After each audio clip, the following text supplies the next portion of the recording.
Good morning, 5th standard. Welcome to Pioneer Convent School. Students, this is your new subject, Social Studies. Up to 4th आपने social studies को study नहीं किया, आपने science पढ़ा है, English maths Hindi हुआ है, but this is new subject for you and this is your book. तो सोशल स्टडीज़ के वैसे आपके 4 और 5 चैप्टर हो चुके हैं. आज हम इसका सोशल स्टडीज़ का एक इंट्रोडक्शन लेंगे इस वीडियो में, and after that all those 5 chapters will be revised one by one. So this is your book. Now see, social studies को हम short में बोलते हैं SST. तो ये SST में S stands for social and ST stands for studies और total word है हमारा social studies. इसका मतलब क्या होता है?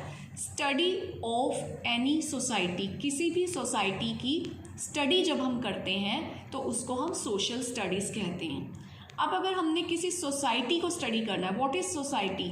सोसाइटी होती है कम्युनिटी ऑफ पीपल, लोगों का ग्रुप जो जहाँ पे रहता है किसी एक जगह पे, उसको हम सोसाइटी बोलते हैं. ओके, तो सोसाइटी को अगर हमने स्टडी करना है तो इट मीन्स हमने एक पर्टिकुलर एरिया के लोगों को स्टडी करना है, हमने उनका लाइफस्टाइल स्टडी करना है. तो जब हम किसी सोसाइटी को स्टडी करेंगे तो सबसे पहले हमारे मन में क्वेश्चन आएगा कि ये सोसाइटी कब डेवलप हुई, कहाँ से डेवलप हुई, कहाँ से आए हैं ये लोग. तो इट मीन्स हमें पास्ट को स्टडी करना है. पास्ट को जब हम स्टडी करते हैं तो उसे हम कहते हैं हिस्ट्री. सेकंड पॉइंट आएगा कि ये जो सोसाइटी है ये कहाँ पे सिचुएटेड है, इसकी लोकेशन कैसी है, वहाँ का क्लाइमेट कैसा है, वेदर कैसा है, मीन्स वहाँ का एटमॉस्फेयर कैसा है. तो उसके लिए हम स्टडी करते हैं जियोग्राफी. और जो सोसाइटी जिस पे हम स्टडी कर रहे हैं वहाँ पे कौन से रूल्स हैं, वहाँ पे वे ऑफ लिविंग क्या है, वहाँ पे लोग किन रूल्स को फॉलो करके कंफर्टेबल लाइफ जीते हैं, जब हम वो स्टडी करना चाहते हैं तो उसे हम कहते हैं सिविक्स. तो मेनली सोशल स्टडीज़ के 3 पार्ट्स होते हैं, हिस्ट्री, ज्योग्राफी एंड सिविक्स. तो हमारी जितनी भी सोशल स्टडीज़ है वो इन्हीं तीनों कैटेगरीज में डिवाइड हो जाती है. अब जब हम किसी सोसाइटी को स्टडी करेंगे तो सबसे पहले हम देखेंगे कि उसका लोकेशन कहाँ पे है, वो कहाँ पे सिचुएटेड है. उसके लिए सिचुएशंस को जानने के लिए हमें मैप्स की और ग्लोब की नॉलेज होनी चाहिए. जैसे जब हम साइंस पढ़ते हैं तो साइंस में इम्पॉर्टेंट क्या होते हैं, एक्सपेरिमेंट्स, लैब में क्या क्या ऑपरेटर्स यूज़ होते हैं. इसी तरीके से एसएसटी में जो सबसे इम्पॉर्टेंट थिंग्स होती हैं वो होती हैं मैप्स और होता है ग्लोब, कि इन दोनों के थ्रू हम कैसे अपनी स्टडी को फर्दर करते हैं. So one by one I will show you the things. Now see, this is globe. आप इस ग्लोब को ध्यान से देखिए. ये जो ग्लोब है ये हमारी अर्थ का मॉडल होता है. हमारी अर्थ भी बिल्कुल बॉल की शेप में होती है, ये बॉल की शेप में है. और जो हमारी अर्थ है वो बिल्कुल स्ट्रेट नहीं, ऐसे नहीं रहती है, वो एक टिल्टेड पोजीशन में रहती है, ऐसे एक एंगल पे रहती है वो. ठीक है. और ये आप कुछ लाइंस देख रहे हैं, इसके अंदर से कुछ लाइंस अपर साइड से लोअर साइड की तरफ आ रही हैं, कुछ लाइंस वन साइड से अनदर साइड जा रही हैं. जो लाइन अपर साइड से लोअर साइड में आती हैं इनको हम कहते हैं लॉन्गिट्यूड, और जो लाइन एक साइड से दूसरी साइड में जाती हैं इनको हम कहते हैं लेटीट्यूड. आपको ये सारी नॉलेज जब होगी तभी आप एसएसटी को अच्छे से पढ़ पाएंगे. इसीलिए इस इंट्रोडक्शन वीडियो को बहुत ध्यान से समझें आप. ये जो पूरा ग्लोब है ये लाइंस में डिवाइडेड होता है, और ये लाइंस एक दूसरे को जब कट करती हैं तो एक स्क्वायर शेप बन जाती है पूरे ग्लोब के ऊपर, जिसे हम ग्रिड कहते हैं. ये ग्रिड हमें हेल्प करता है कंट्रीज़ का, सिटीज़ का और ओशंस का लोकेशन फाइंड आउट करने में. राइट. ये जो पूरा हमारा अर्थ का मॉडल है इसके सेंटर में एक लाइन जा रही है जो इस पूरे ग्लोब को 2 पार्ट्स में डिवाइड करती है, upper half and the lower half. इस लाइन को हम कहते हैं इक्वेटर, क्योंकि ये ग्लोब को इक्वली डिवाइड कर रही है तो इसे हम कहते हैं इक्वेटर. अभी आपकी जनरल नॉलेज के लिए मैं ये बता देती हूँ कि जो ये इक्वेटर है, इक्वेटर के आसपास का जो एरिया होता है, इक्वेटर से थोड़ा ऊपर और इक्वेटर से थोड़ा नीचे, ये एरिया बहुत हॉट होता है, ह्यूमिड होता है. ह्यूमिड मीन्स यहाँ पे बारिश बहुत ज़्यादा होती है. जब हम इक्वेटर से थोड़ा दूर चले जाते हैं, अपर डायरेक्शन में भी दूर और लोअर डायरेक्शन में भी दूर, तो हमारा एक आ जाता है इसमें zone, that is called temperate zone, जिसमें बहुत ज़्यादा गर्मी या बहुत ज़्यादा सर्दी नहीं होती है, एक मॉडरेट टेम्परेचर रहता है। तो हमारा जो ये पूरा ग्लोब है ये डिवाइडेड होता है जोन्स में। जो इक्वेटर के पास वाला एरिया है उसे हम कहते हैं टॉरिड जोन, बहुत गर्म।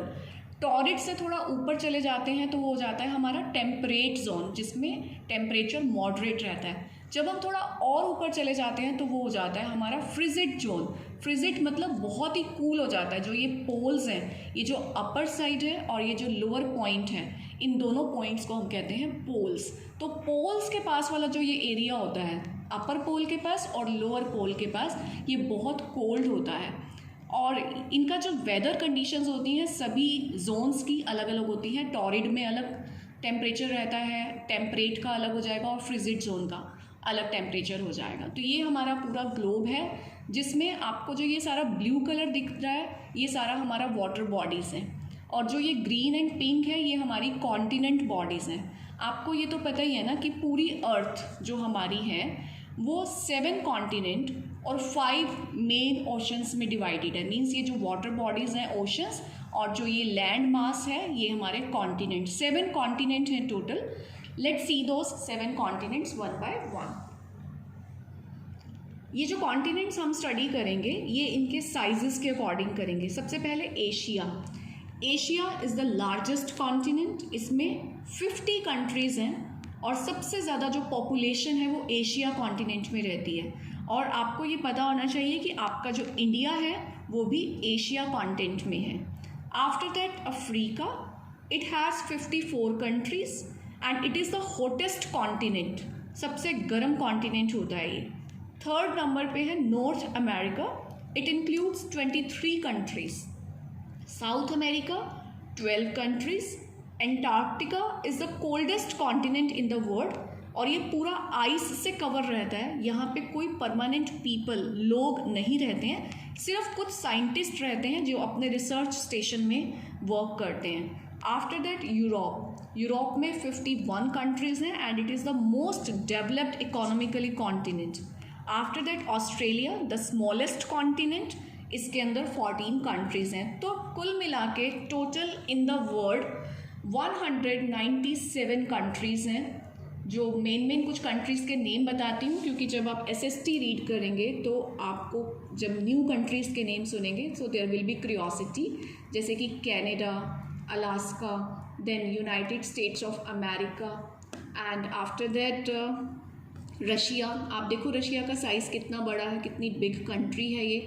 And then India is there, you can see India here, and so many countries are there like China, Russia, America हो गया, देन ऑस्ट्रेलिया कॉन्टिनेंट है इसके। इसमें बहुत सारी कंट्रीज़ हैं। आप वर्ल्ड मैप देखिएगा और इन सारी कंट्रीज़ के एक बार नेम देखिएगा।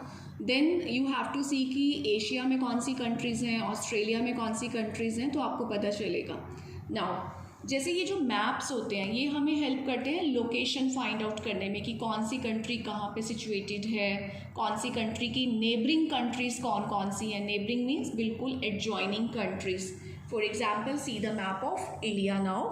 ये हमारा इंडिया का मैप है, और ये इंडिया जो कंट्री है ये हमारी बहुत सारी स्टेट्स में डिवाइडेड होती है। ये जो कलर्ड पोर्शन आप देख रहे हैं ये सारी डिफरेंट स्टेट्स हैं। For example first of all Jammu and Kashmir, then Himachal Pradesh, और हिमाचल प्रदेश से बिल्कुल टच होते हुए 3 स्टेट्स आएंगी, पंजाब, हरियाणा एंड उत्तराखंड। तो अब जैसे हमारी जो स्टेट है दैट इज़ हरियाणा। अगर हम आपसे पूछें कि हरियाणा की नेबरिंग स्टेट्स बताओ, तो अगर आप मैप देखोगे तो आपको पता चल जाएगा जिनसे हम बॉर्डर शेयर करते हैं। हरियाणा का बॉर्डर शेयर हो रहा है पंजाब से, हिमाचल से, उत्तराखंड से, दिल्ली से और राजस्थान से, एंड थोड़ा सा यूपी से भी टच हो रहा है। तो ये जो हमारी सारी होती हैं ये नेबरिंग स्टेट होती हैं। आपको मैप हेल्प करता है सिटीज़ को समझने में, उनकी लोकेशन को समझने में और उनके साइज़ को अंडरस्टैंड करने में। अब इंडिया की नेबरिंग कंट्रीज़ देखें अगर हम, तो देखो यहाँ से नेपाल का बॉर्डर टच हो रहा है, भूटान का बॉर्डर टच हो रहा है यहाँ पे, then here we have Pakistan at a side, और ये सारा चाइना एरिया, अपर एरिया। तो ये जो बॉर्डर्स टच होते हैं इसे हम नेबरिंग कंट्रीज़ कहते हैं। Now you should see the map of Haryana also. देखिए ये है आपका Fatehabad where you are living. तो फतेहाबाद की नेबरिंग डिस्ट्रिक्ट्स देखते हैं हम, Sirsa, Hisar, and here we are touching Jind as well. तो जब भी हम SST स्टडी करते हैं तो ये चीज़ें हमें चाहिए होती हैं कि लाइक हमें ग्लोब की नॉलेज होनी चाहिए, हमें मैप्स का पता होना चाहिए, हमें ये पता होना चाहिए कि जो हमारी पूरी अर्थ है वो कैसे डिवाइडेड है, उसमें कौन सी वाटर बॉडीज़ हैं एंड कॉन्टिनेंट्स हैं. So there are mainly 7 continents and 5 oceans. और आपको सोशल स्टडीज़ का मीनिंग समझ में आ गया कि जब हम पास्ट को स्टडी करेंगे दैट इज़ कॉल्ड हिस्ट्री, और जब हम सिचुएशंस को, लोकेशन को स्टडी करेंगे दैट इज़ जियोग्राफी. जब हम rules and ways of living of people study करते हैं that is called civics. Map और ग्लोब हमें हेल्प करते हैं SST को समझने में. तो ये आपका इंट्रोडक्टरी वीडियो था. अब जब हम आपके SST के चैप्टर्स स्टार्ट करेंगे तो आपको हेल्प हो जाएगा कि हम किस कंट्री की, किस लोकेशन की बात कर रहे हैं. And in the next video we will start revising the first chapter of this book. Till then have a good day. Bye.